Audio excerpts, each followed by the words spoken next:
जैसे एक बच्चा होता है, वो पढ़ने में अगर पूरा अपना ध्यान, दिमाग और एकाग्रता की सहायता से पढ़े तो वो भी एक मेडिटेशन होता है। इसके लिए आपके घर पे जो वुमेन एम्पावरमेंट है, जो शक्ति का स्रोत है, उसको भी मेडिटेशन की ज़रूरत होती है।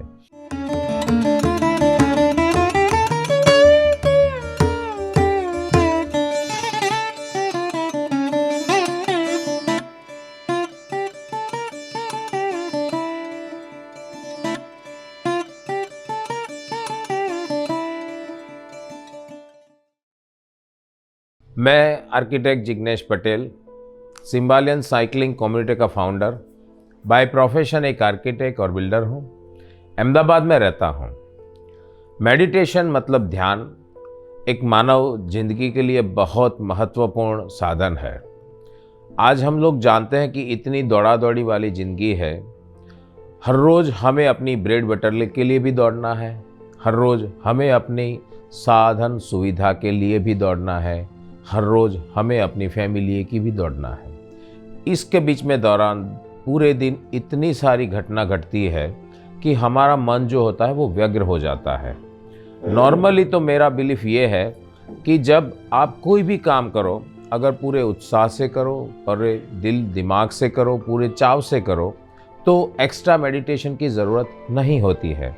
जैसे मान लो मैं आर्किटेक्ट हूँ, मैं अपनी डिज़ाइनिंग का काम पूरे दिल से करूँगा, मेरे क्लाइंट के साथ उसको जो चाहिए उसके हिसाब से करूँगा और मुझे भी कहाँ पे ले जाना है वो कर सकता हूँ, तो दैट इज़ कॉल्ड मेडिटेशन। पर ऐसा हो नहीं पाता क्योंकि बीच में कहीं ना कहीं ऐसा हो जाता है कि मुझे जो चाहिए वो नहीं करने देते, या फिर वो जो करना चाहते हैं वो मैं नहीं कर पाता हूँ। तो इसी से ही व्यग्रता पैदा होती है और तभी मन जो बड़ा चंचल होता है वो व्यग्र हो जाता है और तभी आपको मेडिटेशन की ज़रूरत पड़ती है। जैसे एक बच्चा होता है, वो पढ़ने में अगर पूरा अपना ध्यान, दिमाग और एकाग्रता की सहायता से पढ़े तो वो भी एक मेडिटेशन होता है, पर वो हो नहीं पाता।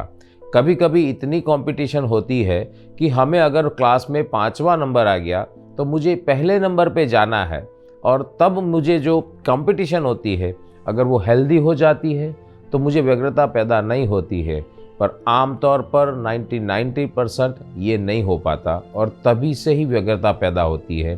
तो वो बच्चे को भी एक मेडिटेशन की ज़रूरत होती है। घर में जो आपकी माँ, बेटी, बहू होती है, वो अगर पूरे दिल दिमाग से घर का काम करती है, खाना पकाती है, अपना आत्मनिर्भर करके भी वो अपना कहीं कहीं कुछ अपना शौक़ छोड़ के भी अगर वो काम कर लेती है, पर वो मज़े से कर लेती है, चाव से कर लेती है, तो उसको फ्रस्ट्रेशन पैदा नहीं होता है। पर हर रोज़ ऐसा नहीं होता। उसने अगर आज मान लो चावल पकाया और हमको खाना है गेहूँ, तो फ्रस्ट्रेशन वहीं से होती है। अगर उसने सोचा कि आज चलो फास्ट कर लेते हैं, कुछ हल्का खा लेते, और हमको चाहिए कि भाई नहीं आज तो बड़ा अच्छा दिन है, आज पार्टी का दिन होना चाहिए, इसी से ही फ्रस्ट्रेशन पैदा होता है। इसके लिए आपके घर पे जो वुमेन एम्पावरमेंट है, जो शक्ति का स्रोत है, उसको भी मेडिटेशन की ज़रूरत होती है। ऐसे भी आप कोई भी पद पे बैठे हो, आप कुछ भी करते हो, अगर आप काम करते हो बेखूबी, पर दिन में या महीने में कुछ ऐसा घटता है जो आपका मन उसको स्वीकारने के लिए तैयार नहीं होता है और व्यग्रता तहीं से पैदा होती है, वहाँ पे ही आपको मेडिटेशन की ज़रूरत रहती है। मेडिटेशन का एक मतलब ये होता है कि कोई भी एक चीज़ होती है वहाँ पे कंसंट्रेट करो, वहाँ पे फोकस करो। और मेडिटेशन से फ़ायदा क्या होता है? शांति मिलती है। मन शांत तो तन शांत, तो आपकी तंदुरुस्ती अपने आप ही अच्छी हो जाती है। और अगर तंदुरुस्त व्यक्ति कोई भी काम कर ले तो मज़े ही ज़िंदगी निकल जाती है। वो चाहे पैसे के लिए हो या कोई पद के लिए हो, वो बहुत आसानी से वो ले पाता है। तो इसका मतलब ये हुआ कि मन को शांत रखना बहुत ज़रूरी है। जैसे मैं आर्किटेक्ट हूँ, बिल्डर हूँ, एक अपनी खुद की कम्युनिटी चलाता हूँ, सिम्बालियन जो साइकिलिंग कम्युनिटी है, पर तो भी कभी कभी मुझे भी ये होता है कि मुझे यहाँ पे ये ले जानी है कम्युनिटी को, या फिर मेरे आर्किटेक्चर का जो फर्म है मुझे वहाँ पे ले जाना है, पर मैं ले नहीं जा पाता हूँ। तो तब मैं भी व्यग्र हो जाता हूँ। तब मुझे क्या करना पड़ता है या तो फिर मैं अच्छी बुक पढ़ता हूँ, या तो फिर कोई म्यूज़िक जो मुझे पसंद आता है वो सुन लेता हूँ, या फिर अकेले ही साइकिल लेके निकल पड़ता हूँ। तो इसका मतलब ये हुआ कि मेरा जो ध्यान करने की जो रीत है, मुझे अपने दिमाग को शांत करने की जो रीत है, वो मैंने एक तरीके से अपना ली है।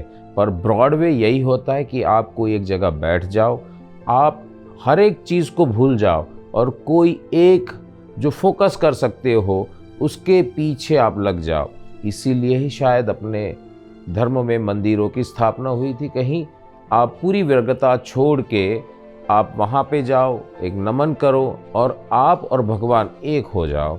तब जाके ये लगता है कि आपकी जो व्यग्रता है वो कम होती है। अगर मंदिर में जाने से या मंदिर गुरुद्वारे में जाने से या मस्जिद में जाने से भी अगर आप व्यग्र रहते हो, तो इसका मतलब ये हुआ कि आप मेडिटेशन वहाँ जाके भी नहीं कर सकते हो।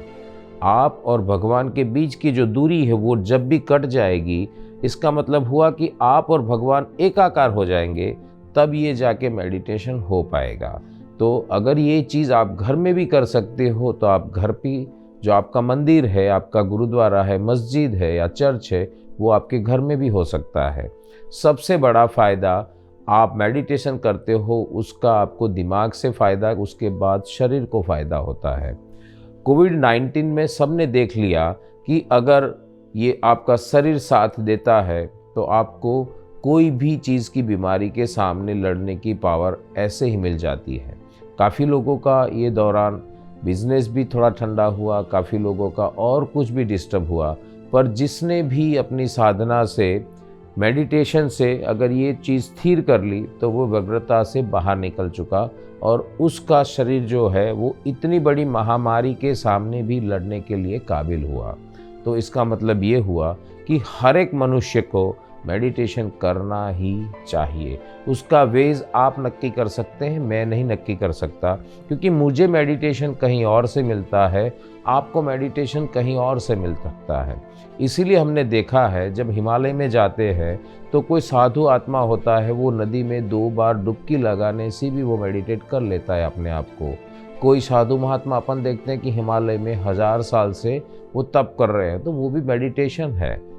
हाँ, ये एक लॉजिक है कि उतने साल कर सकते हैं, नहीं कर सकते, उसको छोड़ दो, पर उसका अगर आप मुखारविंद देखिए तो आपको लगेगा कि नहीं, हकीकत में क्योंकि उसका मुखारविंद ऐसा होगा, प्रसन्न होगा, ना उसके ऊपर झुर्रियाँ होगी, ना टेंशन की लकीरें होगी, बस जो जहाँ पे जी रहा है वहाँ पे अगर मस्त रहे तो वो भी एक मेडिटेशन है। जैसे लोग अक्सर क्या करते हैं, अरे यार मुझे तो ये मिल गया होता, अभी मैं यहाँ होता, अगर मुझे ये कंफर्ट मिल गया होता। ये जो होता वाली जो शब्द होती है ना, वही आपको ज़्यादा व्यग्रता देती है। इसका मतलब ये भी हुआ कि अगर आप प्रेजेंट में जीते हैं तो वो भी एक मेडिटेशन है। आपको पास्ट भी कभी कभी व्यग्रता देता है, आपको फ्यूचर में पहुंचने की ज़्यादा चिंता वो भी व्यग्रता देती है।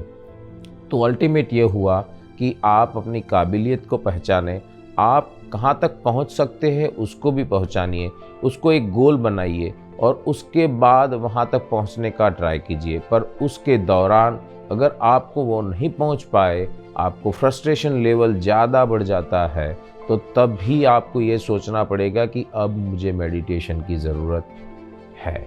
मेडिकल साइंस इतना बढ़ गया है आजकल कि हर कोई यही सोच लेता है कि अगर मुझे कुछ हुआ तो ये कर लूँगा, अगर मुझे कुछ हुआ तो ये दवाई ले लूँगा। अगर दवाई मतलब मेडिकल लाइन से दूर रहना है तो भी आपको मेडिटेशन की ज़रूरत है। जैसे आपने देखा होगा कि आजकल एकदम आसान से लोग बोलते हैं, अरे मैं तो 2 दवाई गोली ले लेता हूँ हर रोज़ सुबह, क्योंकि मुझे बीपी रहता है, ब्लड प्रेशर रहता है। कोई बोलेगा मुझे तो शुगर रहता है, तो इसलिए डायबिटीज़ जाता रहता है, तो मैं ये ले लेता हूँ। अल्टीमेटली ये बीमारियाँ आती कहाँ से है? फ्रस्ट्रेशन से है, क्योंकि मन शांत नहीं रहता, इसीलिए वो इफ़ेक्ट करता है आपके तन के ऊपर और तन वो कंट्रोल नहीं कर पाता। तो इसका मतलब है कि अगर आप एक्सरसाइज के माध्यम से अपने बॉडी को अगर बैलेंस कर सकते हैं तो वो भी एक मेडिटेशन है। पर अगर वो करने से पहले आप अपने दिमाग को शांत कर लेते हैं तो वो मेडिटेशन आपके पूरी लाइफ को ज़्यादा फ़ायदा देगा। हमने देखा होगा कि बच्चे से लेके बूढ़े तक एक सफ़र होती है। Every one has his decades. हर दशके में कुछ ना कुछ घटता रहता है। कोई एक दशका ऐसा होता है कि जिसमें उसको जो चाहिए वो मिल जाता है। कोई एक दशका ऐसा होता है कि जिसके पीछे वो भागता है उसमें से कुछ भी नहीं मिलता है। तो इसका मतलब ये हुआ कि ओवर ए पीरियड आपको जो चाहिए वो मिलता है, आपको जो चाहिए वो ना भी मिलता है। तो इसका मतलब ये हुआ कि अगर बचपन से अपन मेडिटेशन की आदत डाल दे तो वो जो नहीं मिलता ना, उसके सामने लड़ने की ताकत अपने आप आ जाती है। क्योंकि हकीकत में तो जब भी मन शांत रहता है तो कोई भी चीज़ मिलने में या आप तक पहुंचने में पूरी कायनात लग जाती है। तभी तो बोलते हैं कि जैसा बोलते हो ऐसा होता है। एक ये भी मेडिटेशन की सिस्टम है कि मैं कर पाऊँगा, मुझे मिल जाएगा। एवरीडे जब मैं उठता हूँ सुबह तो मुझे मेडिटेशन कहाँ से मिलती है मालूम है? मैं अगर सो गया और सूरज दादा जो अपन बोलते हैं कि जो बड़ा स्तोत्र है वो जल्दी से उठ गया तो मुझे अच्छा नहीं लगता। मैं जब रोड पे हूँ, बाहर हूँ, एक्सरसाइज कर रहा हूँ और सूरज जो सनराइज़ बोलते हैं वो अगर निकलता है, दैट इज़ माई मेडिटेशन। मैं उसको नमस्कार करता हूँ, मुझे अच्छा लगता है। तो अगर मैं मान लो रात को कोई भी वजह से लेट उठा और लेट सो पाया और सुबह लेट उठ पाया तो उसी दिन मुझे ऐसा लगता है कि मेरा दिन आज अच्छा नहीं ला जाता है। तो उसका मतलब ये हुआ कि मैं अपना जो मेडिटेशन था, जो मॉर्निंग में सनराइज़ मुझे देखने का मज़ा आता है, वो आज नहीं मिला। तो मुझे और भी एक तरीका आना चाहिए कि जिससे मुझे और भी तरीके से मेडिटेट हो पाऊँ, मेरे दिमाग को शांत कर पाऊँ। और भारत की जो भूमि है वो विश्व शांति की भूमि है। आपने देखा होगा कि काफ़ी लोग दूर दूर से, दूर देशों से भी यहाँ पे आते हैं, यहाँ के मंदिरों में जाते हैं, यहाँ के जो रॉ प्लेसेस है वहाँ पे जाते हैं, हिमालय में जाते हैं, यहाँ की नदियों में जाते हैं। क्यों जाते हैं? वो खोजना चाहिए। अगर बाहर वाले आके हमारी जो संस्कृति है, हमारी प्रकृति है, उसको लेके मेडिटेट कर पाते हैं तो हम क्यों नहीं? जैसे मान लो मैं नॉर्थ में गया, हरिद्वार में, मुझे गंगा में अगर एक बार दो बार पानी के अंदर डुबकी मारने से अगर मेडिटेट हो पाता हूँ तो वहाँ पे मुझे जाना चाहिए। जो काम मुझे करने से अच्छा लगता है, मेरा मन शांत रहता है, वो मुझे करना चाहिए। लोग अक्सर ये समझते हैं कि पैसा जब आ जाता है तो मैं हर कुछ कर पाऊँगा। वो गलतफहमी से निकलने से आपको कौन रोक सकता है? आपका दिमाग। क्योंकि आपने देखा होगा कि लोग अगर यहाँ पे 5 स्टार होटल में जाते हैं, 5 स्टार होटल में खाना खाते हैं, तब उसको अच्छा लगता है। ऐसा नहीं होता है। मैंने अक्सर देखा हुआ है 50 रुपये की तो थाली रोड पे ढाबे में खाते, वो मज़े से खाना खाते। ऐसा मैंने 5000 रुपीज़ की थाली खाते हुए लोगों को नहीं देखा हुआ। मतलब ये हुआ कि खाना महंगा है वो खाते, वो मेडिटेशन नहीं है। वो रोड पे भी खाते हैं, वो भी मेडिटेशन है, क्योंकि उसको चाव से खाते हैं। वो जो बाहर वाले जो आप सोचते हैं वो बड़े महंगा वो जो है वो खाते हैं, वो अपनी भूख के लिए नहीं खाते हैं, क्योंकि भूख उसको अंदर से लगी नहीं है। वो तो एक दिखावा है। तो ऐसे ही मतलब ये हुआ कि जो दिखावे की ज़िंदगी अपन जीते हैं उससे ज़्यादा फ्रस्ट्रेशन आता है और उसी को ही ज़्यादा मेडिटेशन की ज़रूरत है। तो इसका मतलब ये हुआ कि हर कोई जो जीवित लोग है, कोई भी उम्र का है, चाहे वो स्त्री है, पुरुष है, बालक है, उसको मेडिटेशन की अक्सर ज़रूर पड़ती है। आपने देखा होगा हमारे गुजरात के जो लाडला सपूत है, आज बड़ा प्रधान की पद पे बैठे हैं नरेंद्र मोदी जी, वो भी मेडिटेट कर लेते हैं। आपने उनकी सेहत देखी है, काम करते करते थकते नहीं हैं। तो ये भी एक प्रेरणा के स्रोत है कि जिससे हम सीख पाए कि आपका जो काम है बेवकूफ़ी करते रहो तो कितने भी घंटे काम करो आपको थकान नहीं लगेगी। क्योंकि आफ्टर ऑल पूरे दिन के बाद आप जब शाम को बैठते हो, आपका दिमाग सोचता है कि आज पूरे दिन मैंने क्या किया, कौन सा काम अच्छा किया, कौन सा काम कहाँ क्या किया। तो एट द एंड अगर आपका शरीर तन थका हुआ है तो इसका मतलब है कि आपने कुछ आज करा है, और ऐसा कुछ करा है जिसमें आपको अच्छा लगे कि आपने अचीव किया, तो आपका मेडिटेशन अपने आप हो गया। पर अगर कुछ नहीं अचीव हुआ तभी जाके दिमाग आपका बोलता है कि देख फ्रस्ट्रेशन मुझे लगता है। तो दूसरे दिन उसी को आराम दे के, मेडिटेशन दे के फिर से काम पे लग जाओ, तो वो भी एक दिमाग को शांत करने का तरीका है। मुझे म्यूज़िक अच्छा लगता है तो मैं क्या करता हूँ, मेरा जहाँ पे भी काम है, मैं आर्किटेक्ट हूँ तो मेरी ऑफिस में भी म्यूज़िक लगता है, मेरी साइकिल पे भी म्यूज़िक लगता है। क्यों? क्योंकि वो मेरा एक जरिया है। और मुझे ऐसा नहीं होता कि मेरा दिमाग जब व्यग्र हो जाए उसके बाद जाके मैं उसको मेडिटेशन के हिसाब से ठंडा करूं, वो गलत चीज़ है। ऐसा भी हो सकता है कि जब भी आपको मौका मिले वहाँ पे आप मेडिटेट कर लीजिए। हमने देखा होगा कि काफ़ी लोग जाके नैप ले लेते हैं, पूरे दिन की थकान 5-7 मिनट में निकाल देते, तो वो भी क्या हुआ, एक मेडिटेशन हुआ। कहीं पे भी बैठे वो अपने आप अपना दिमाग को कंसंट्रेट कर पाते हैं, एक फोकस कर पाते हैं, तो उसको मेडिटेशन की ज़रूरत वहाँ पे भी इतना ही है कि कहीं पे एक लेवल पे फोकस कर ले, वो अपना मेडिटेशन हो गया।